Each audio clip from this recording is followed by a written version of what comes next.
mga Megs. Dahil tapos na po kami mag-exam sa 4th grading. Wow! At dahil dyan, magbibigay ako ng verses.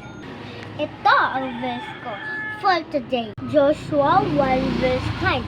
Have I not commanded thee? Be strong and of a good courage. Be not afraid, neither be thou dismayed. For the Lord thy God is with thee. The second verse is John 3:16. For God so loved the world that he gave his only begotten Son, that whosoever believeth in him shall not perish, but have an everlasting life. So, sa lahat ng pwede nating gawin, hindi natin makakalimutan si Jesus sa buhay natin.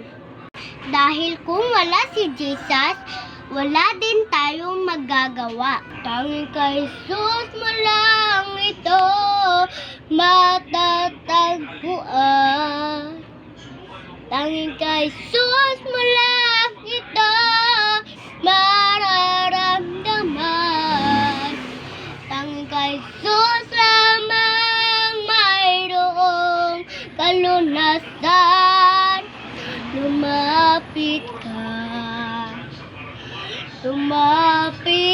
ka sa Kanya mo lang ilaga ang iyong kabiguan.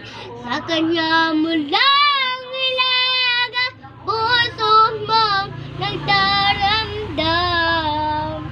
Kahit gaano kabigat, kaya mong lunasan.